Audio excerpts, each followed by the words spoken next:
Well, thank you so much, May. Sure. It's good to see you after all these years. I know, it's And been a even long though I time. was very young, you and Rocky made a big impression on me. Oh no. And to the point where one time I visited New York and I actually looked up Rocky, Yeah. and he was kind Mhm. enough to, Oh yeah. spend a little time with me that time. So, um, Yeah, we always like to meet people, so yeah, no, you find guys out were what's going on. always an inspiration to me. Oh no. I got Thanks. involved pretty young, Mhm. so Yeah, I remember you as being very young when I was at UCLA. I mean, you're clearly younger than me, so anyway, but yeah, that's yeah, great. yeah. Yeah. Okay. Well, I was born in 1948 in Boston, Massachusetts, and my parents had come over to the United States as students. And I think it's kind of funny now when I think about my birth in the United States because I was almost like an anchor baby. When I was born, it enabled my parents to then become permanent residents in this country. And my dad had already gotten a job and they had settled down to live in the United States. So I had a younger sister and a younger brother, and they bought a house in Newton, Massachusetts, which is a suburb outside of Boston, and we grew up there. There were very few Asians at that time. Today there are a lot more because the school system is very well known as a good school system, and so I had a very good education, grew up as a very small minority in a suburban area of Boston. But my parents had a community of Chinese and Chinese American families around them. My dad worked in Chinatown, and so we had some kind of regular relationship going into the community. And by the time I got to high school and college, it was a very active political climate. The civil rights movement was in full swing by the 1960s when I was in high school. The church that I belonged to had sent teenagers and other members of the church down to the South for Freedom Summer. And so there was a fair amount of kind of information and awareness of this, Martin Luther King and then eventually Malcolm X, who lived briefly in Boston. So there was a lot of comings and goings of these figures in the political movements of that time. So I got somewhat involved in that. My parents were not so happy about it because being immigrant Chinese, I think they were just very concerned about, the welfare of especially of their girls. And my dad and I used to have fights about why I didn't go into sciences, because science was a solid field for Asians to go into, because I wanted to go into I always liked studying English and stories and things like that.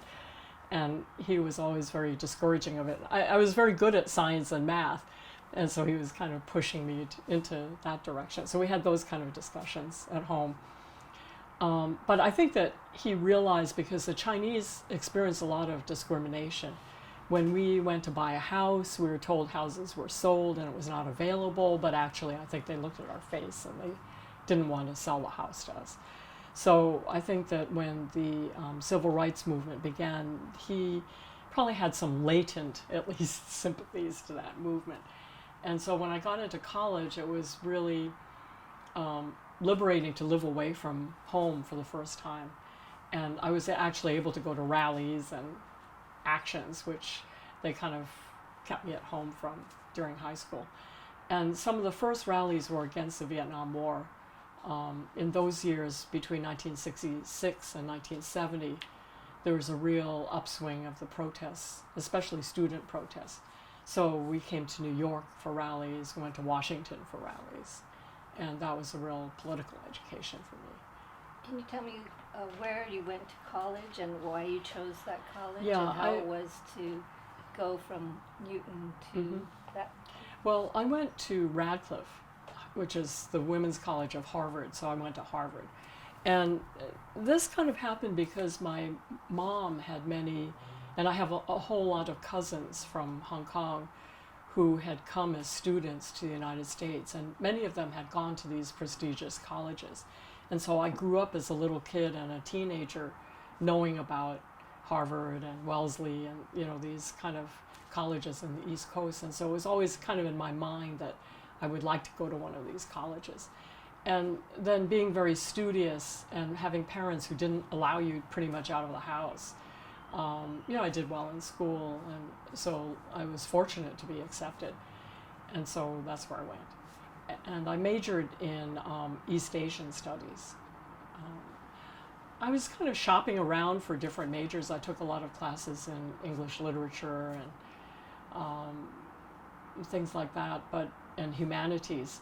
But my grandfather on my father's side came to live with the family during my college years, and he only spoke Mandarin. And so I grew up kind of listening to and speaking a little bit of Cantonese, but I really wanted to be able to communicate with him. So during college, I had to invest a lot of my credits towards learning Mandarin. And so since I was doing that, it made sense to develop kind of a major around that. And so I did a lot of study of Chinese language and then the literature and some of the history and so on. School. They came here for school. My dad worked in a bank in Chinatown, so he is kind of a lower level manager in the bank branch. And my mom basically was a housekeeper. I mean, that was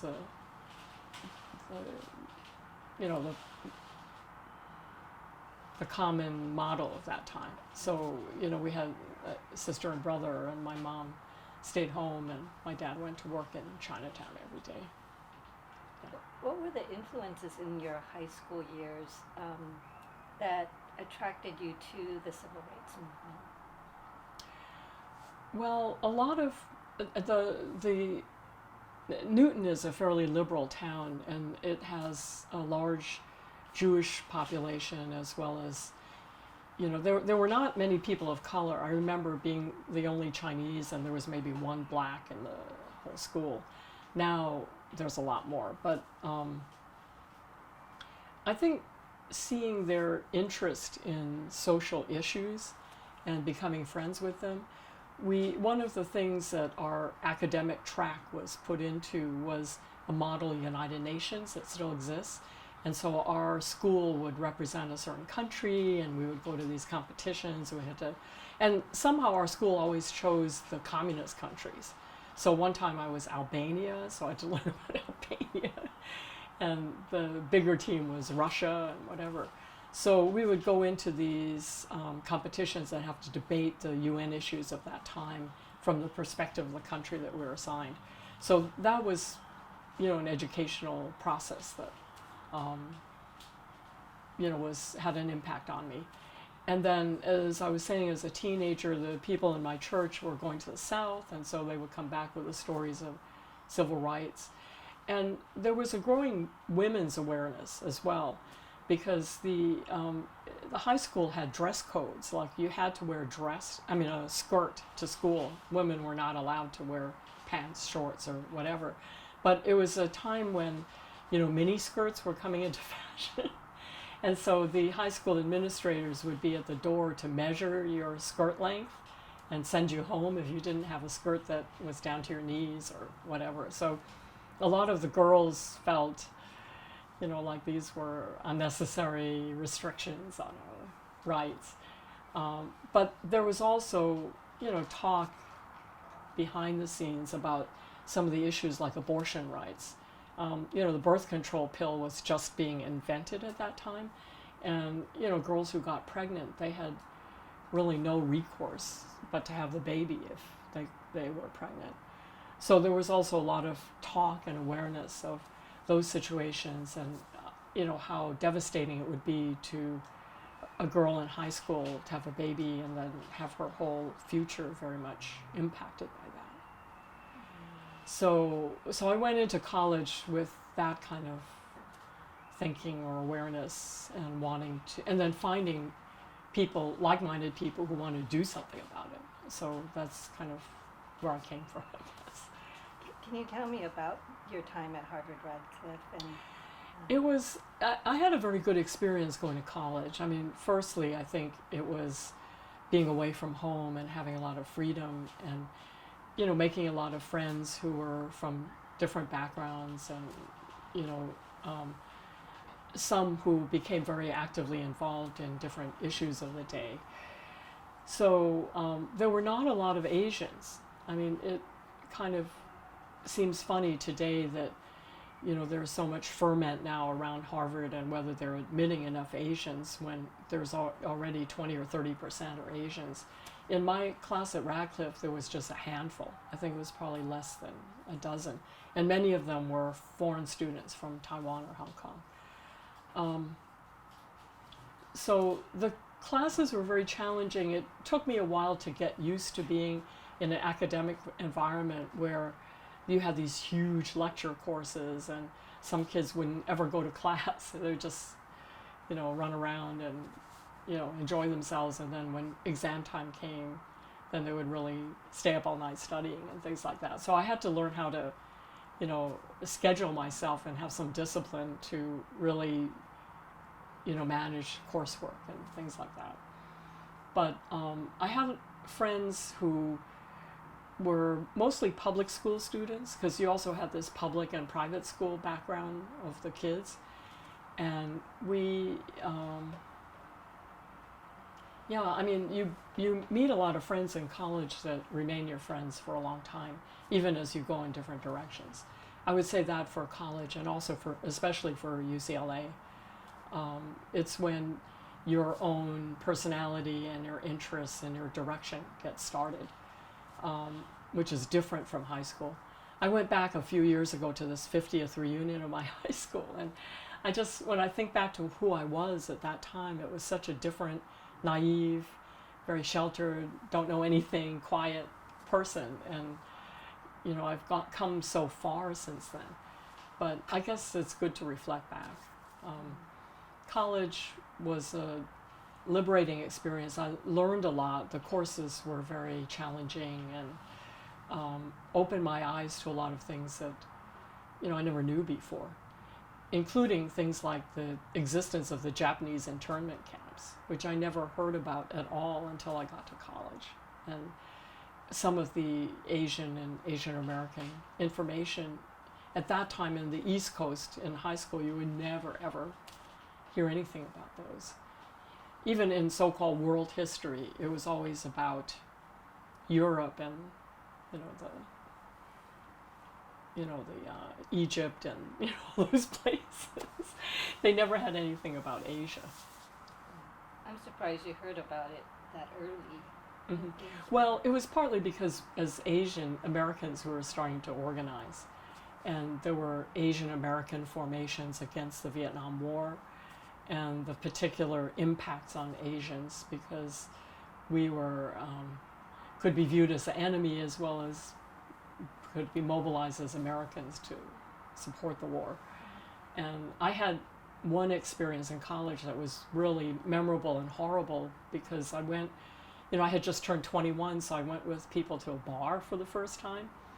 And in the bar, these white guys were there, and they came over to specifically heckle me and to treat me like I was an Asian prostitute, you know, like this Susie Wong and, you know, hey baby, you know, this kind of thing. And it was so shocking to me, and I just said, no, I'm a college student. Like, I'm a college student, so I was so stupid. And then eventually the manager came over and he threw us out of the bar.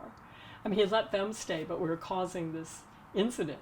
So I never forgot that, because it was just so shocking to me at that time. But it made me realize that when you're Asian, you're always going to be identified with whatever the public thinks Asian looks like or acts like or what they are. And so I felt like from then on to really try to be aware of the role of Asians, the impact of world relations, and you know, how to make things better and to help Asians who were being really oppressed or exploited to get out of that. Because as long as you had very exploited Asians in whatever way, then, you know, you would be just lumped together and treated like that. And it didn't feel good, so it's good to do something about it. Were there, you said you got involved in some of the protests against the war. Can you tell me about how you felt about the war and what you felt you can do at that time and what you ended up doing? Well, I think initially it was because I had a group of friends from college who were mostly not Asian, who started to go to these different demonstrations. And so we would go to these rallies, and for me it was, like the first time going to a rally and realizing that it's a peaceful rally. It's not the image of, fire hoses and tear gas, although later on there was tear gas and other stuff. But, it was the right to band together and protest. And it surprised me that there were so many people at these rallies, and it was never covered by the press. So it also made me aware that sometimes what you see in the media and the image that people want to project about any issue, it may or may not be what really is happening on the ground. Eventually, as we developed relationships with different Asian students, which happened by the end of my college, like in 1969, 68, 69, 70, when I graduated, there started to be conferences for Asian Americans, or meetings and meetups. I became more aware of, American imperialism, so to speak. I saw that also in the classes I was taking about Asia, that the role that America has played in some of these countries, whether it was Vietnam or China, but also in Latin America and all these other places, was very, self-serving and in some ways insidious towards the people there. And that, they were creating instabilities in certain countries because they had an American agenda to accomplish, and it wasn't always for the benefit of the people there. So I started to really see that in the Vietnam War and become more critical of the war from that angle, that it was an unjust war, and that there were a lot of civilian casualties in Vietnam that were never reported. I mean, as much as the Times started to really report all the American casualties, and that was being built up a lot. And the My Lai massacre was covered, but a lot of the other day-to-day, the bombings and the killings of the people who lived, and this was their country, who lived in this place, were, not being reported in that perspective. So I became more, aware and more conscious about that critique of America's foreign policy and behavior. Did you get involved in any student or community organizations or in the anti-war movement at the time? Yes, actually, the last 2 years of my college, there were 2 major student strikes at Harvard, and they were in sympathy with the killing of the students at Kent State, and then just against the Vietnam War. So the whole campus went on strike. So I wasn't one of the organizers, but I was striking with them and going to big meetings that they had in the football stadium, which were just pretty amazing because they had all these students in the stadium, and then there were student leaders that I knew, like from SDS or from these organizations running these meetings, and it was, it was very exciting, and it just felt like a real expression of our rights, democracy, and very inspiring. Can you describe what any of these events at the stadium? Wow. I just remember, because I used to go to a lot of football games, the stadium could seat thousands of people, and the stadiums were like just totally packed, and they would have a small stage on the field where mostly students were giving speeches about the unfair war, about the role that the Harvard Corporation may have been playing, and why we were on strike. And then we weren't going to classes, but some of the students would still have meetings or study groups of their courses during the strike. But the strikes lasted for many weeks, and there were almost weekly meetings like this in the stadium or in different venues. So I think that Harvard, for the first time this year in the fall and maybe into next year, is doing some photo exhibit or some. They're kind of bringing out some of the information from that period, but it's not a happy memory, I think, for the university. When I went back for my 25th reunion, they had almost buried it, and some of my classmates who had been active in SDS and were coordinating the reunion really wanted to make sure that some of that information came back out, because that kind of characterized our classes. But I think for the Harvard Corporation, they just felt like we were kind of a lost generation, because I think we didn't donate as much to Harvard compared to the other classes. Some of the other classes really would pool millions of dollars to Harvard. And I mean, we did, to me, what seemed like a decent amount, but it wasn't anything like that. So they kind of viewed the class of 69 and the class of 70 as, lost years because of the events that were going on and what happened in those years. I mean, I wore a cap. They had this fist as the symbol of the Harvard strike, and we put the fist logo onto the caps.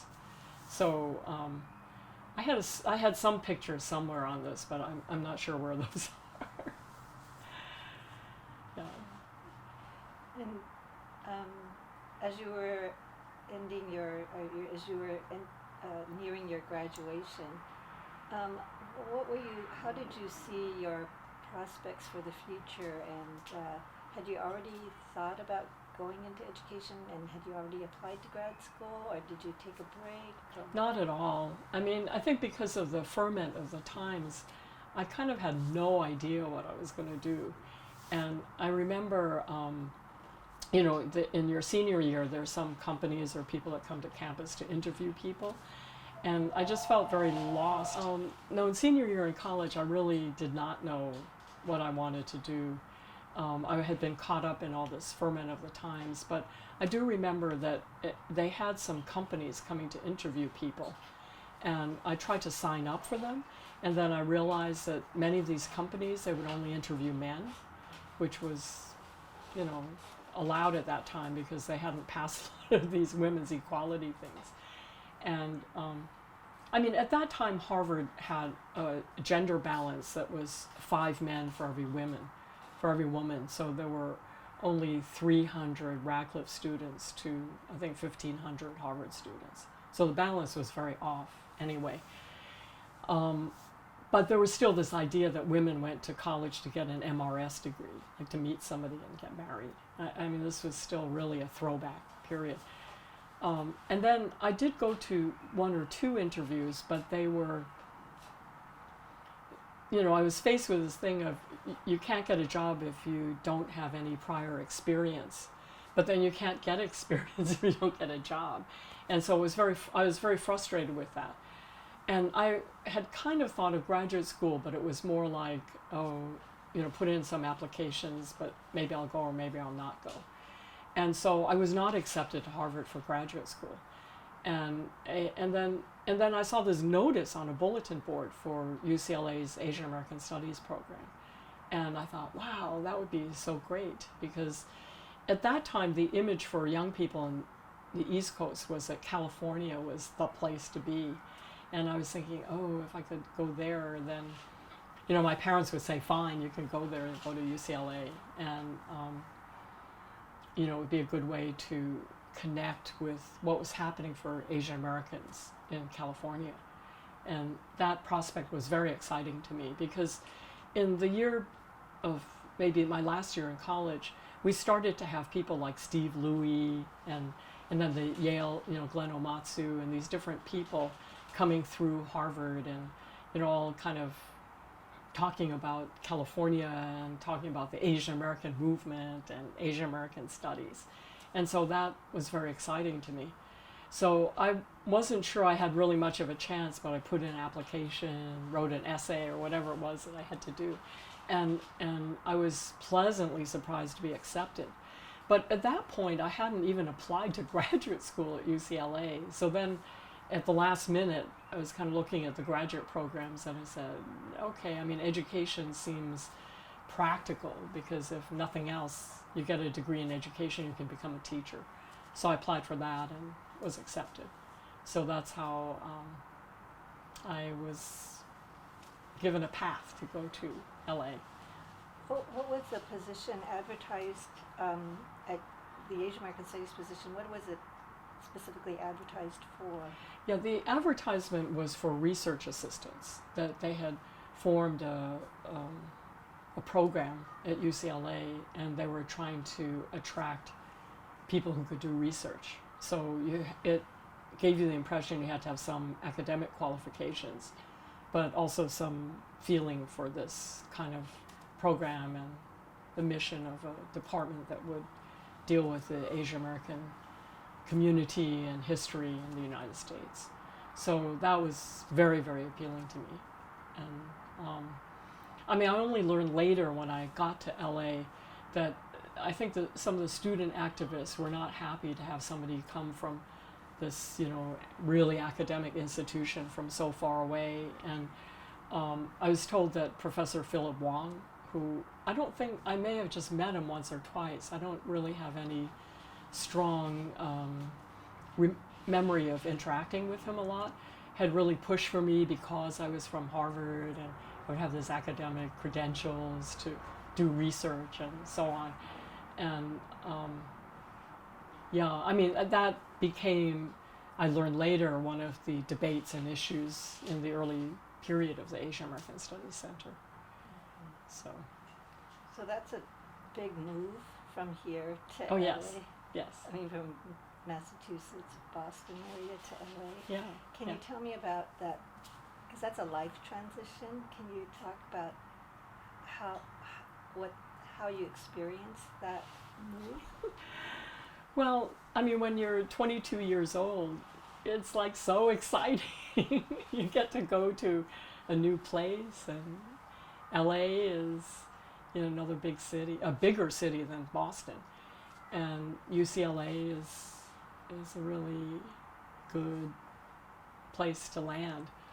So I mean, I have still an uncle and aunt who live in Los Angeles and some cousins.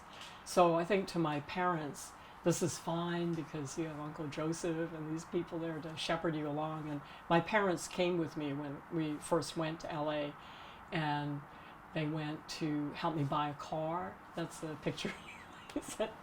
That's the first car I ever owned, because in the East Coast, by and large, young people didn't own their own cars unless, you know, you're fairly well off and, you know, you didn't need to drive around. You can, you know, take public transportation. But in LA, I was told you really had to have a car, so I had this car, and it was very exciting. I mean, to be there, and, you know, I lived in the dormitory. I experienced the first earthquake of my life, because there was an earthquake, I think, in 1971, and that was kind of scary to be woken up from my dorm sleeping, and everything is shaking. And then just jumping right in to meet people. I mean, the people in LA and in California, I just felt were so friendly and not as uptight as people at Harvard and in the East Coast. So I felt very at home. I felt homesick for the first year because, for funny things, like the seasons don't change in LA. It didn't rain for a whole year, so I never saw a drop of rain. It doesn't get cold in the winter. And, you know, there were moments, because I was really by myself and I didn't have much family there. I could go stay with my uncle and aunt, but overall I really wanted to be on my own. You don't have the types of support systems that you have when you're closer to home. But I met so many people quite quickly, and they became kind of a new family for me. And people were, you know, just wonderful. And I made lifelong friends there. So I just feel very nostalgic when I think about being from age 20 to age 30 something, really settling into this community for that 10 years and trying to find ways to go back when I can. So I hope this project there's some event that I can go back for. Yes, we're friends. planning that for next summer. Yeah, that would be wonderful. Yeah. Mm-hmm. and we could talk more about what you would enjoy, like what kind of event you would enjoy, but we'll talk about that later. Okay. So tell me what happened when you arrived at the Asian American Studies Center, what was going on there at the time, and what kind of things you got involved in. Well, there were 3 or 4 research assistants in our group. And I mean, I remember Buck Wong was one of them. I think Mike Eng, myself. And then there's a 4th guy that I just can't remember his name. It may have been like Charles Wong or something. I don't remember his name. There must be something in the records on this. And I think he left after a short time, so he didn't stay with it. And Lucy Chang Harada was the new director. So we had our different research meetings with her. And I just remember it was very, there were a lot of debates and discussions about what is research, who is research for, and what kinds of projects would we really pick up in doing research. And I think probably I learned more than I gave back to them, because it seems, I don't think we had any particular product that we created, because I think we couldn't come up with really strong answers about how to kind of, it was almost like redefining this whole idea of research. And, you know, we had, I remember just a lot of sometimes tortured discussions, but not a lot of like research product at the end of the day. I remember more that what I felt my actual practical work and contributions were in teaching and in the counterpoint and other publications of that time, trying to help with writing and stuff like that. Before we go into the publications, because I would like to hear more about your role in the publications, can you kind of summarize the substance and essence of the debates about research? Mm-hmm. I think we really wanted to have research that would bring out the information and useful, I guess in this lingo today you would say policies for the Asian American community. You know, Buck came from Marysville, California, and so there was a lot of discussion of Chinese and Asians in Central California. And then I came from the East Coast. And there was very, very little of any material or academic research on these topics, on Asian communities and so on. And so we would talk about how to be of service to the Asian community by creating this material. And I mean, later, you know, there were hearings and issues about how the Asian community was very underrepresented in like local and federal funding and projects. And so we realized that you needed to have research that would provide the basis for communities being able to prove their needs and to get funding. So we did discuss things like that. And then there were kind of these wishful discussions, because I remember Buck used to talk about there was never anything about Asian American athletes, and this whole thing about, you know, manliness, and that, you know, the Asian men were very emasculated, so we want to have models of, you know, men and women, Asian American heroes for younger people and stuff like that. And then Lucy was a sociologist, so then there was also, you know, more sociological perspective of, you know, what research should be. So it was very hard, because there was also in the Asian American Studies Center this tension between following academic requirements and models and standards, but also being responsive to the needs of communities and practice. And so there was a lot of kind of back and forth about, you know, do we need to be academic or not? And I think the study center was still grappling with whether they wanted to have degree programs and things like that, which I think a lot of the students didn't see a need for that, or they didn't see that as a priority, I think. And maybe it's well founded, because there wasn't enough foundational material to provide the academic justification for having programs like that.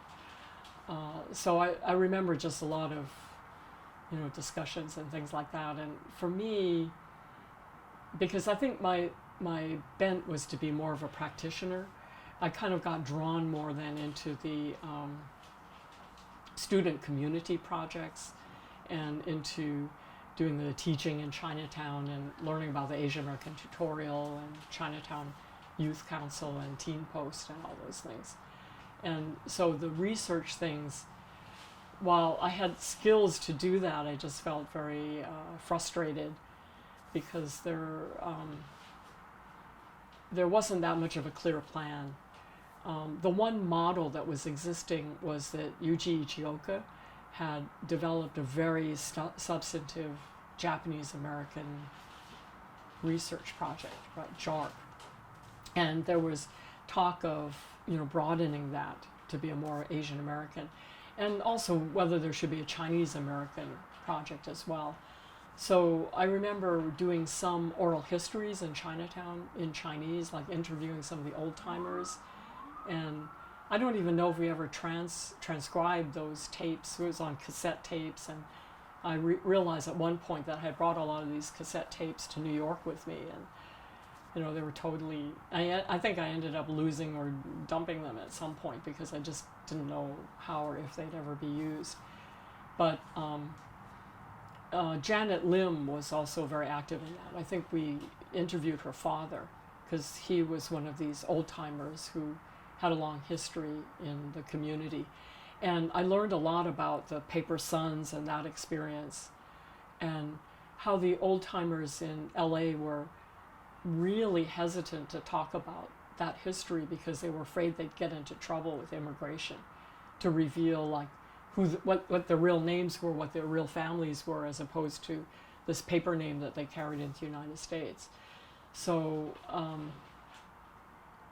I think that's probably why I kept these tapes, because they were saying, oh, don't share this with anybody, I'll talk to you about it. And we had these conversations in Chinese, so it was also for me realizing that research had its different other unintended consequences that could come out of it, and was that going to be helpful or harmful to people? So I think that's about all I can say about the research stuff. I felt like I didn't accomplish a lot as a researcher, but Maybe tell we me had a lot more. of discussions. No, those and those discussions continue today. So Mhm. they're just fundamental kinds of questions I think we Yeah. all ask. Mhm. So can you tell me a little bit about student community projects and what its purpose, what its role in the center was? Because it was one of several units, right? Yeah. And then maybe we could go back to publications Mhm. after that. Well, the student community projects really interested me because I became friends with a lot of the people that were doing them.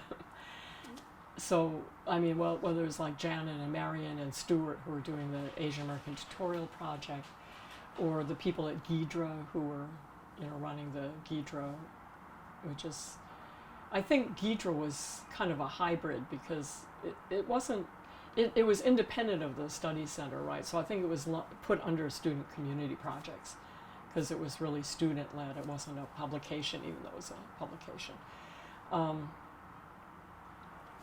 And then Susie Wong had run, and Yvonne Nishio ran these ESL classes in Chinatown, which I think spun out somehow from UCLA. It wasn't in your list of projects, but there were pretty regular. They must have gotten funding from the adult ed program in Los Angeles. But they had classes 4 days a week, and I ended up teaching a couple nights a week in the evening ESL. And out of that, there was a film series, which we showed films from China monthly or so at the Alpine Recreation Center. And eventually a Chinese awareness newspaper. It was kind of like Gidra, but it was a bilingual newspaper in Chinatown, was developed, and I think that the set of newspapers still is kept with Visual Communications. You know the name of it? Chinese Awareness, yeah. There was a small group of us that did that, and we had joined forces with foreign students who were active in the movement against the Diaoyutai Islands being taken away from China. There was a whole movement around that, and that involved a lot of the international students at UCLA. And some of them are still friends of mine today, like Amy Lee, who is a fairly prominent genetic biologist with the USC Medical Center, I think. But she was in my dorm at UCLA, so we used to like eat together and socialize together. So there was this whole component of more Chinese and Chinese American students that I got involved in. So I'm not sure how many of them really came out of the UCLA Asian American stuff. Maybe not so much. They just were other students at UCLA that became active on different community-related projects. I mean, Marie Chung is another one who was studying social work, and she eventually worked at Rest Haven. Shinya Ono also was, I don't think he went to UCLA, but he was working at Rest Haven. They were kind of in mental health and trying to pioneer mental health services for Asian Americans. So the student community projects, I think, was a section in the center and had its own funding, and was to encourage and engage students to do community service or community programs. And it mobilized a lot of student volunteers to do work in the community. So the tutorial project, I think, had hundreds of students active in it. And a lot of them were students like me in the education department at UCLA. They were aspiring teachers. So like Phyllis Chu, Janet was in that program. And Helen Chu, Morgan's wife, was also in education, I think. So they were doing programs in the community to provide tutoring to kids in the public schools who were mostly from immigrant families and just needed tutoring in the language or in homework help and things like that. The program, I think I was involved at some point in the hiring of a director for that section. Alan Nishio, I think, had done this for a while, and then Alan moved off to Long Beach State. And I remember who was not selected, but I don't really remember who was selected to become the director of the student community department. Because I became friends with Richard Wong, who was one of the candidates at that time, and he was a staffer in the studies program. And he was older. I mean, he is related, I think, he was married to one of Emma G's sisters. And I knew Emma and Yuji fairly well during that time. So Dick ended up not being selected, which I don't remember exactly what the reasons were. And I remember I had kind of told him that it didn't seem like this committee was going to support him, and he said to me that he was appreciative that I was, fairly upfront with him about the process and what was going on. Although in today's world, I think it would be inappropriate to do that. Yeah. Well, I mean, I really liked the other students who were working on these community projects, and so I also was able to get a little bit involved with Gidra, and met all these people. And one of the things that, like, the women did out of Gidra was to organize this kind of multimedia slide and other show. And I worked with, Evelyn Yoshimura and people who are outside of UCLA to do a kind of traveling road show, which we took to, I think, a lot of JACL chapters up and down, the California, as well as like a class presentation that we could take to other campuses to talk about women. And so this was a very, it was intended to raise consciousness about how women, including women in the movement, were sometimes very put down and treated in a very sexist way. Like, we got to go get the food and, all this kind of stuff, but we weren't allowed into the decision making. And so and then we used a lot of the material from the Asian Women's Journal that Emma and Yvonne had published at UC Berkeley. That old yellow, that. So that became a kind of a groundwork, and we read poetry out of it, and we dealt with the issues of image and self-hatred and body image of Asian women, and then the Vietnam War, like women in the Vietnam War and how strong they were, but how they were also treated in a very discriminatory way. And some of this became later for me the basis for teaching a course on Asian American women. But it started from student community, kind of a project that became an offshoot in meeting a lot of the people at UCLA who were involved in different movements and community activities.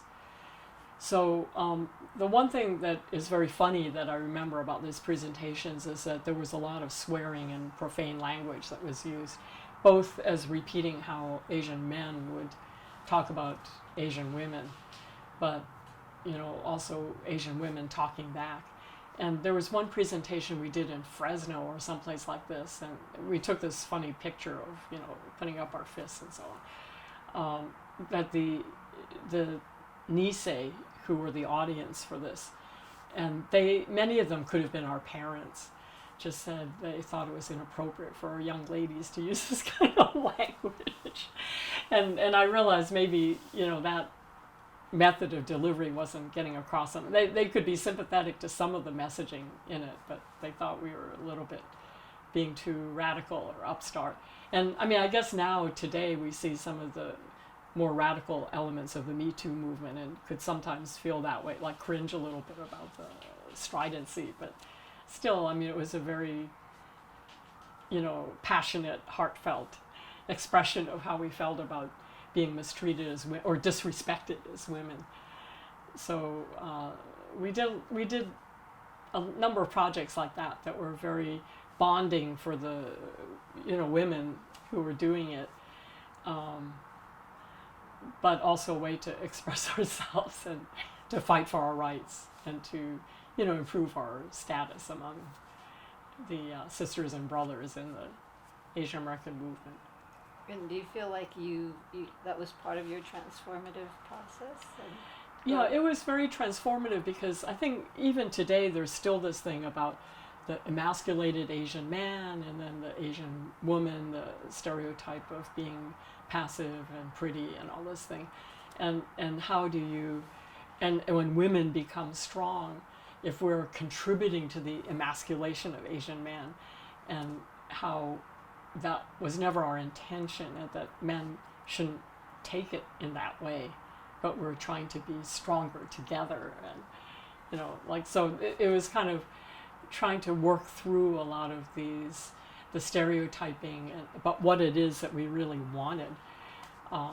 That was very transformative because it helped me to kind of work through a lot of issues that were fairly personal and that for Asians you didn't often talk about, but also to come to a more constructive conclusion about how you handle these issues and how people can really communicate with each other and not, feel like they're being put down or whatever. Well, I guess I'll say one more thing about the student and community stuff. I was not very aware about the other Asian ethnicities until I went to UCLA. So really learning more deeply about the Japanese Americans and then some of the Filipino Americans, because later when I moved out to an apartment, I had a roommate who was Filipino and was very involved in youth organizing, but also in the anti-Marcos stuff. So I got to meet a lot of the activists around that and to learn more about, the Filipino community and their history in California. She came from Ventura, so she grew up in a family. And I went to Agbayani village when they were building the senior housing, and had connected with friends from Harvard who actually went to work for the farm workers. So it was really a very, a really amazing experience. I mean, we met Philip Veracruz, who was still alive at that time, and learned about how there was a partnership which went up and down, back and forth between the Filipinos and the Chicano farm workers. And that was very richly educational to me. Maybe you could say that I think that was the first women's Asian. Right. Well, I think the first class I taught when I was at the Studies Center was one of the Introduction to Asian American Studies. And I might have taught a class on Chinese Americans, so history and then the current issues. So I was involved somewhat in the curriculum development and planning of new classes. And it was really important to me, and the Study Center, embraced this, to teach a class on Asian American women. Because after doing that community project with all these, the slideshow and the poetry and this multimedia kind of presentation, there really was a lot of material about women that could constitute its own class. So I co-taught this class with Karen Ito, who at that time was married to Kenyon Chen. So two of us kind of taught this class and took up basically the triple jeopardy faced by Asian women, of race, sex, and class discrimination. So we had a curriculum. I think I sent my all my syllabi back to UCLA many years ago. So it's probably somewhere in storage. So, and I don't remember a lot of details of exactly what we taught in the class, but the class had a fairly large number of students. I remember it was something like 50 or 60 students who took the class, men and women. And as part of the class, we integrated workshops that were open to broader numbers of students or community. Because one in particular that I remember very well was kind of a Nisei Sansei, a second and third generation conversation between the mothers and the daughters. And Elsie Uematsu was in that. Because Elsie, Amy, and Mary were really anchors of the Asian American Studies Center at that time when I was there. And, they were so amazing, each one of them in their own right. And so in this workshop, we talked about the generational conflicts between the mothers and daughters. And then we talked about how women, the younger generation of women, looked at the issues of equality and women's rights.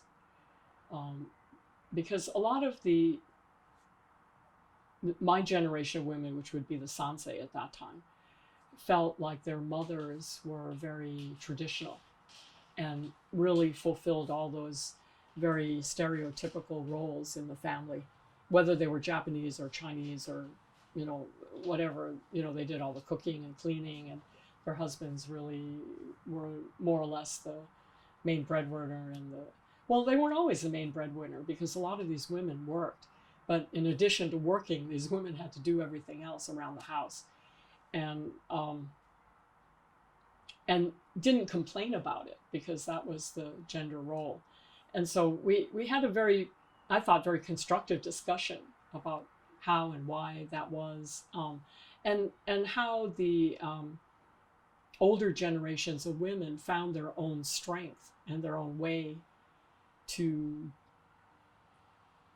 fight for what they wanted or get what they wanted, even as they had to give in on a lot of stuff. And I really learned a lot of that from that, because there are many trade-offs in life. And when you get to my age, you realize that even like in marriage or relationships or family, there's a give and take, and you can't fight every battle and, kind of be upset when you don't get your way on everything. So I thought that was very constructive. But the course, Judy Chu was in this class, and I just remember her as a very smart student. She wrote really good papers, and she was also very beautiful, and so I do remember her being in the class. And so when we had the end of the class, we were able to get Hiroshima to have a party with us. This was the Hiroshima of that time because they were a somewhat new band. Because some of I can't remember who in the group came from UCLA, but they said, let's have a party. And so the party was really a fun party at the end of that class. And we're also about taking up this issue of sisters and brothers with the Asian men, like being strong women and, asserting our rights, but also building a stronger movement because you have both men and women as partners in a movement for everybody's rights and for the community. So I thought that was really an exciting moment for me to have played that role in that class. And I think the class did continue afterwards. So I wrote this article at that time for the Counterpoint, which was being published, with more details about the class. And I haven't read that article for a long time, but it probably illuminates more of the content of the class. Yeah. So did you play a role in other publications at the center during that time? Not very actively, but I remember the publications were really important. I became good friends with Lowell Chen-hoon, who brought the Amerasia Journal into UCLA, and he was always very, very conscientious about making sure that this journal kept publishing and finding different topics and content to put out there. And then I also really respected that Amy was very very well organized and able to keep those publications going, the readers for the classes and so on. Yeah. So I think that was a very important part of the early Asian American Studies Center because it created a lot of the work and material for building eventually academic programs, but also informing the community and bringing community issues into academic publication. Yeah, I do remember. And then this is Carol Morizumi and Mia Iwataki and me. So, yeah, so you have some pictures from Alpine Recreation Center, and I should say a little bit about that because this is all part of this, I guess, the whole feminist thing that I was doing at that time. A number of us created a girls basketball league for the first time at Alpine Recreation Center because the rec center, which is in Chinatown, had a lot of sport programs like basketball leagues and all this for boys, but they didn't have anything for girls. So we, I think it was maybe 1971 or 72 that some people, probably from the tutorial project, pushed the Alpine Recreation Center in Chinatown to form a basketball league for girls. The community had a lot of basketball and other organized sports activities for boys, but this was the first time there was something for girls. And as part of it, some of us formed a basketball team called the Sisters, and the pictures of our basketball team. And we actually had to play in competition with these high school girls, and we got killed in every game because we were not, as young as they were and as fast as they were. So in the picture, there's a young kid with kind of long hair, and he was our coach. And he kept getting frustrated coaching us because he kept trying to teach us these like pick and roll and these moves, and like you're bouncing the ball down the court and you're going, okay, move number one or move number two. And I shared the position of center because I was the tallest person in the team, but it was not like I really played well or knew what I was doing. But we really had fun with it. We probably played 10 or 12 games in that one season. We didn't win a single game, but we challenged the Gidra women to a game, and we won them because we had been, trained after playing for so many months.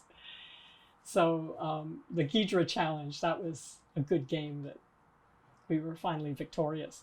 But the pictures are very exuberant and kind of reflective of, the happy times of doing this kind of stuff. The other project we did in Chinatown was the Little Friends Playgroup. And Yvonne Nisho is really spearheaded that and is probably the best person to interview on that. But we got a small apartment in Chinatown to organize a little daycare center in.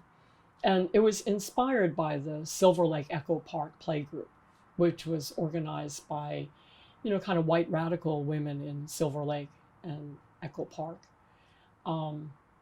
So we just did this. We were not licensed. We didn't have the right permits. We eventually got them over time, but I do remember one time when the authorities caught wind of us, and there was kind of a rumor that they were going to come and raid us. And I had a little station wagon at that time, and so I remember driving in to the back door of the building and loading the 10 or 12 kids that were in this playgroup into the car and telling them to keep their heads down, and then zipping out to take them to a playground or something so there would be nobody there when anyone came. I don't think anyone ever came, but we were doing this kind of subversive activity by helping mothers in the community have a daycare center. There really were very poor daycare services for working women. And at that time, there were a lot of garment factories right in Chinatown along Chungking Road, and these places were now, I think Eddie just did a film about Chungking Road today, which is like an art center.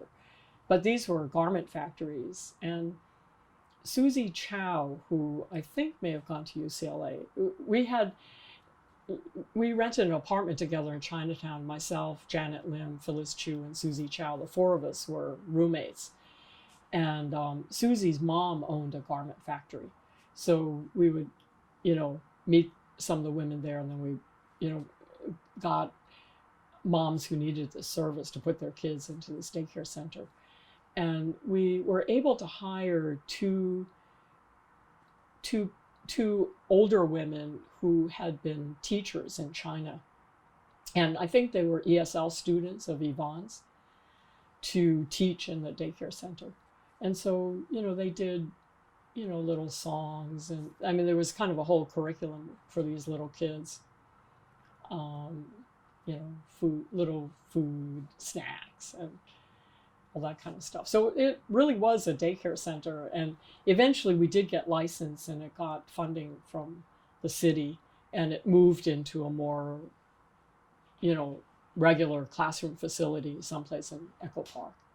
So you started this when you were UCLA students? Yeah, I think so. It was probably in... Was that part of student community projects, or was it more informal? I don't really know. It may have been more informal. I think it may have been beyond 1972 when I had already finished UCLA. It may have been 73, 74. I know Yvonne already had her kids at that point. And, it may have been later, because my daughter was in there when she was 1. So it's probably late 70s. Yeah. So it's not exactly UCLA, but some of the people involved were UCLA graduates or alums. And I thought I remember you becoming director of Little Friends. Is that right? Well, I had a short stint, and Rocky had a short stint as director. And it was when I was on maternity leave, and somebody had to be the director. And we were trying to get incorporated and all that kind of stuff. So it was more, it wasn't a director so much in the day-to-day functioning of the center as it was administrative, to try to put us together for nonprofit status and for funding applications. Because at that time, eventually, I was working at the Chinatown Service Center full time, teaching in their job training programs. And I had been at the Pasadena Alternative School for a while, and then the SAY School these were all full-time jobs. So when I had my kids, I kind of became more part-time, working evening ESL programs, and then probably like putting in a stint for Little Friends. Yeah. So can you tell me, like, when you spent 2 years, there was a lot of work you did in 2 years while you were at UCLA? Yeah, from 70 to 72. And then in 72, after I graduated, I got a full-time job with this Pasadena Alternative School for a year. And then from there, I think I went into the SAY School, probably 74, 73. The SAY School is historically an important Right. part of Asian American history of LA. Yeah. Now, the Service for Asian American Youth started by doing youth organizing, and with kids who were either dropping out of school or involved with drug abuse or had come out of prison, things like that. And so they did services for young people, Japanese American, Chinese, the kind of range of Asian American youth, Filipino. And I got involved in teaching when they started the SAY School, which was either in 73 or 74. And it was part of the LA School District's continuation school program. It was intended to be, they were neighborhood-based schools for kids who had dropped out of school. And it was a path back into getting their high school diploma and so on.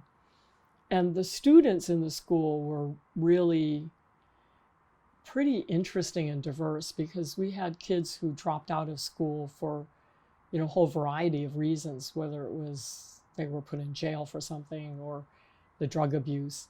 But there were Chinese students who had mental illness problems and then had dropped out of school because of that, and were trying to come back. And then there were gang members from the Chinese gangs who had dropped out of school and then were trying to get themselves back into school. So it was like a community school that ran in a church building. Do you know Leslie Kim? She's from back then. I think her father had a Korean church someplace in, near the original old Chinatown in San Pedro Street, 9th Street, 10th Street, in that neighborhood. And so we had a space there for 1 or 2 classrooms. And that's where the school was. Eventually, there were 2 teachers, myself and a guy, Steve. The first year, it was me and there was a white guy. And the second year, we had another Chinese American teacher. And we taught a curriculum based on making a contract with each student for each subject area, and then setting goals and what they wanted to achieve and stuff. So the classroom was quite small and everybody was kind of working on their own things. And then we had some group trips or sports activities or things like that. But I remember there were a couple times when, like, some of these Chinese kids who had been in gangs and they just would miss a lot of classes or they weren't doing their work, when the other teacher, this white guy, I can't remember his name, it's really bad, but would sit with them and I'd be there, and it just really, in some ways, break down these kids, like really scold them and give them a harsh talking to. And they would cry, but then they would really have an epiphany that made them kind of wake up and just come back around. So it was a very, that kind of relationship with these kids and these students that I think most of them eventually were on track to finally graduate from high school. But it was a very community-based and somewhat personalized relationship with these kids that was really interesting, but very different from, traditional school classroom. So you had a number of these interesting alternative. Yes, educational experiences. Yeah, and we did this for 2 years.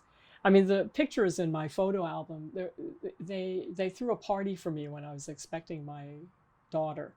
And she was born in March. And so that kind of ended my tenure with the Say School because I took off some time and later on went to work for the Chinatown Service Center. But the school continued and, they hired other teachers. I think back on it like how still very young and crazy I was because the week before my daughter was born, we took a field trip up to Bear Mountain. Is that Bear Mountain? And there was snow up there. Big Bear? Big Bear. Yeah, Bear Mountain is over here. I'm sorry. So Big Bear in Southern California on a snow trip because a lot of these kids had never seen snow. And of course I came from snow, so that was cool. But later on, these people told me, "Are you crazy? What if you went into labor when you were up there in the snow trip?" And what about that? Yeah, slipped and fell or whatever. But I wasn't thinking I was going to slip and fall because I knew about snow, and to me that snow was like nothing compared to what I was used to in the East Coast. But we did a lot of trips like that, and the students were really, I remember them very fondly. They were very good. So you took time off, and you had 2 children? Yeah, well, I had Donna, and then I went back to work maybe after a year or so, and went to work at the Chinatown Service Center. They had a vocational program to help immigrants, new immigrants go into jobs. And I was the ESL teacher because a big component of the training was getting them more fluent in English so that they could work for companies around LA. So we had a pretty much all morning, maybe one all morning and then one all afternoon ESL section for different rotations of these students. And I did that for maybe a year or two before we moved to New York. Before we leave LA, can you tell me how you met Rocky and it was part of all these activities? Okay, good. Then I get to tell this story. You may tell it differently. I'll ask him the same question. Okay. Well, I met Rocky in 1971 when he first came to LA because I was driving my Datsun with Eddie Wong up to the Bay Area. I think maybe to see my sister who still lives in the Bay Area. And we were going to drive in the night because in the summer you don't want to drive on Highway 5 when it's so hot during the day. And so Eddie said, "Oh, there's this guy that just came to town that needs a ride." And that was Rocky. So we picked him up and got on the road. And I think Eddie slept for most of the ride, but Rocky talked nonstop. So his job was like to keep us awake when we were driving. And Eddie and I took turns on driving. So that's how I met Rocky. And then later on, Rocky became a volunteer with Teen Pose, the Chinatown Youth Council, and we got to know each other better. And I became his driving teacher because he had taken the driving test and failed in California, so he realized he needed to drive. So anyway, that's how we met each other. Mm-hmm. And you shared a lot in all those activities during that time. Yes. Although his main focus was on law school mm-hmm. and the Asian Law Collective and so on, but we, went to a lot of the same community support activities and so on. So you came back to the East Coast with kids in tow. Right. They were like 1.5 and 3.5. Can you tell me about that transition? That's transition to. Yeah, to living in New York. But our parents lived in the East Coast, not in New York City. They lived in Massachusetts and Connecticut, and we wanted to move with the kids closer to them so that we could spend holidays with family and so on. So we decided to come to New York because it just seemed like a bigger community and there would be more work opportunities.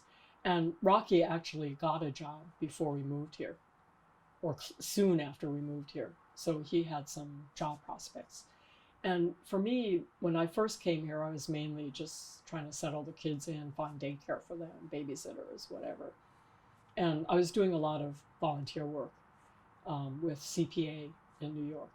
So, yeah, CPA is the Chinese Progressive Association, and they're a community-based organization in Chinatown that worked with tenants at that time. And so we were organizing the tenants in that first winter when I was here, because the tenement buildings, had this landlord that wasn't fixing their heat and hot water. And it was so cold. And so we were organizing the tenants to have rent strikes and things like that. So I was really more or less full-time doing this kind of community organizing volunteer work. And I was teaching ESL at CPA on weekends. I had a part-time job with a tea company in Chinatown, so I could make a little income. And it's a friend's company, and he basically didn't have much heat in his office. But it was also because there were all these tea leaves there, and I think in the winter he didn't want to have too much heat because it was almost like a refrigerator for the tea leaves. But I was helping him to write marketing materials to explain which tea was which, and things like that. So I had this part-time job, and then I was doing this community organizing with CPA, and the restaurants in Chinatown started to organize. And so I got involved in volunteer work with the Chinese Staff Workers Association, which had just formed, that was working with these restaurant workers to fight for their rights and against the appropriation of their tips and things like that. And the the restaurant union in New York was interested in actually unionizing some of these restaurants. So I got a part-time job as an organizer with the restaurant union, together with 3 rank-and-file Chinese restaurant workers who were, contacting. I was kind of there as an interpreter more than an organizer. What was the name of the union? It's Local 6 of the HERE, the Hotel Employees and Restaurant Employees Union. Yeah. So when we got hired into that union, the Chinese staff workers kicked us out of Chinese staff workers. There were these different political frictions because they kind of felt like they wanted to organize the Asians just as Asians and not with the established trade union, which they felt was corrupt, and there were different power struggles that Asians would have to contend with within the union, which I got, was being hit like a ton of bricks to kind of learn how to function within a large trade union. But I think I felt politically that the Chinese or the Asians should be integrated with other workers industrially, so that made sense to me politically. But there have always been differences and frictions on where the Asians belong and how to best organize the Asians. Can you just summarize the crux of that debate? I know part of it has to do with just left ideology and things like that, but in terms of how it manifested in the. Well, I think that from the Chinese staff point of view, the Chinese immigrants and the Chinese restaurants had their own structures and way of divvying up the work and the organizing. And one in particular was that the kitchens were usually very controlled by the owner of the restaurant, because the chefs were usually brought over and they were almost like the boss of the restaurant. And so they didn't want to organize the kitchens. They just wanted to organize the wait staff. And the wait staff, wanted to organize in their own way. And this was a debate with the union because they always wanted us to organize the whole house. But they kind of conceded that to us when we had this pilot project. And they allowed us to just organize the dining room part of the few restaurants that we were able to organize. But at the end, it wasn't very successful because you had this already split among these workers, and we were not able to do any real broad-based organizing. And I eventually left. But I think the other issue was whether Chinese workers could function politically within these unions. The founder of Chinese Staff had worked for the Garment Workers Union and always felt as an immigrant that there was a lot of discrimination against him, and he wasn't able to assert how he wanted to do things. And I always wondered at the beginning with the Chinese staff workers why he worked for the Garment Union, but he was never at work. He was always in Chinatown running this organization. And he eventually was fired because I guess he wasn't doing his job. But I think he wanted a vehicle in Chinatown to really focus on reaching out to the Chinese workers in their own language and suitable to their own culture. I just felt like the American unions needed to learn how to translate into their information to Chinese and to promote Chinese workers and engage them into the functioning of the union. And as I segued from being in the restaurant union into really going into the garment union, that was something that, I really struggled to try to implement. And the garment union, to their credit, always identified active workers and hired from the rank and file into the union. So when I went to work for the garment union, they did have a lot of Chinese workers who became union reps and organizers and so on. And even though we had our struggles with the union sometimes on their direction and policies with the Chinese workers, I thought it was better to be in that structure because actually the Chinese community gained a lot from the union in terms of learning about political engagement and learning about what a union contract should be and how to fight for it and the importance of its renewal every 3 years and kind of what labor rights and labor law is at a day-to-day level like that. So I don't know, that explains it. It's hard to explain it, but and I'm trying to be fair to the other side too. I mean, they were very mean to me when I got kicked out of CSWA. They wrote a whole barrage of Chinese news articles blasting me and the other folks as traitors to the community and stuff like that. And so we were, got blacklisted in the community and stuff like this. So I had to go through my share of these kind of struggles, but that's kind of, you have to learn to roll with the punches and then just do the best you can. I mean, I've met with young activists now who talk about one of the big challenges for activists and for Asians is feeling that you have to be perfect at everything. And there's no perfection when you get into political practice. You just kind of have to roll with it and, try to do no harm in terms of, doing things that will have unintended harmful consequences, but try to make, incremental gains and look for those opportunities where you can. And it's not going to be perfect, but you really, you learn a lot from your mistakes. And even that experience of being attacked like that, you can learn from that and still come back. And you can't, take it so much to heart or be too overly sensitive to that kind of stuff because it's just going to happen. And you have to have your own anchor and direction of where you want to go.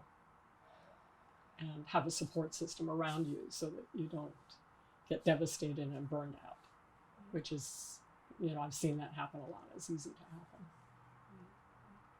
I think these are useful lessons for people. I think of my own daughter. Oh, yeah.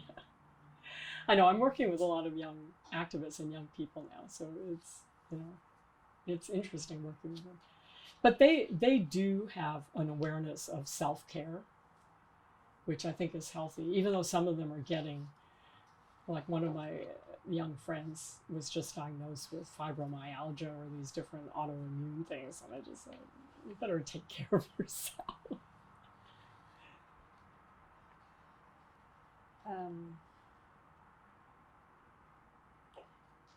As kind of a linkage between your time at the center and what you did after that, can you kind of connect the dots between what was happening like at the center in your college years, including the center and the community work you did in LA, Mm-hmm. and then the Coming to New York. Coming to New York and doing what you ended up doing here? Well, I think the center gave me some foundation to what I did later in life. And when I graduated from UCLA in '72, I mean, I have to say maybe guiltily that I didn't really keep in touch with the center a lot in the rest of those years in LA, except through the people that I had met. And I met so many people. So it's more, to me in my mind, like this whole group of students who came through a shared experience and then went on to work and to do other things in life. But the center, it's very important to have institutions like that. And I learned this later also in the labor union and so on. So I think that I carried some of this idea that for Asians to make their mark, it's not enough to just have individuals. You need to build lasting, sustainable institutions in the community and also in the academia that are able to chart a way forward that remains connected, between the campus and community. It was a little distressing to me to see Asian American studies when I came to New York very weak, but also to see a trend that was really away from the community and more into, cultural studies and, much more abstract, kind of what I thought seemed very individualistic or psychological, rather than going back to the collective or the community, informing that experience. But I think today it's kind of, come a circle in some ways, and there are people who've kind of kept on that track all the way along. And I think UCLA has played a very positive role in that, because you had those different policy people and the journals and the work with the Little Tokyo Service Center and, the publications that came up to back up, those needs. So I really respect the UCLA Center for having maintained that course, and the Amerasia Journal keeps coming out. Yeah. So. Mm-hmm. So, do you want to say any more about your experience with the Garment Workers Union and how long were you there? Well, I mean, that's my real career, is 25 years, but I've recently done a lot of really long oral histories on that. Oh, you have? Okay. Yeah, so I think for the purpose of this one, it's probably less important. But that, yeah. Okay. Yeah, we don't want to duplicate other. Yeah, I did one with the Museum of Chinese in America. And then one that is going to be stored at NYU. Oh, great. Yeah, because I gave all my papers, not all, I gave most of my community-related garment union papers to NYU's archives. Yeah. And have actually been happy to see that there's been a fair number of PhD students who've used them. So that's good. Yeah. These things do get used. Yeah. Okay, well then, I think we could go towards the end. Yeah, because you have the closing questions. The 2 closing questions. Oh my God. So the Beyond UCLA? It's yeah. Are there anything you'd like to say in the beyond UCLA? I tried to ask. Yeah, I think we've talked about that. Yeah. Yeah. So then let's get to this is kind of the summative question. Like, can you identify? I think Karen Ishizuka asked um, El Nishio 5, but you don't have to give 5, but um, 3 or 4 like particular either people, issues, or aha moments that have made you who you are today. Oh, wow. Well, I mean, Alan and Yvonne Nishio are really both very inspirational to me. So working with them and somewhat keeping in touch with them and watching the work that they've done has been very, has stayed with me in all these years. And also Bruce and Evelyn Iwasaki, Bruce Iwasaki and Evelyn Yoshimura. I mean, Bruce was at UCLA when I was there, and he, I mean, he's become a judge now, which was kind of, I mean, what law school is supposed to do, but I would never have imagined when I knew him back then. So we've also kept in touch with them, and their daughter was at NYU for a while. So,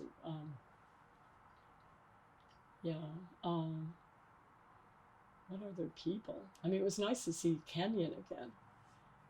And his wife, Shirley Hune, was somebody that I knew in New York before she and Kenyon got married. So they both have done a lot for the continuing field of Asian American studies. So I think that those are pretty much lasting impact people that we've maintained a relationship with. Yeah. And somewhat, Janet and Phyllis, who became teachers after UCLA.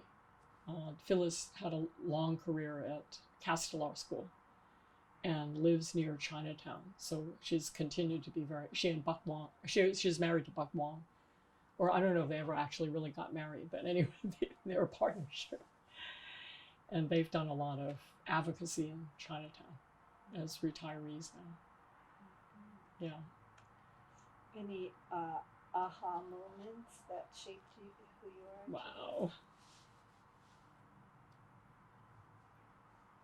Maybe all that women stuff, the class.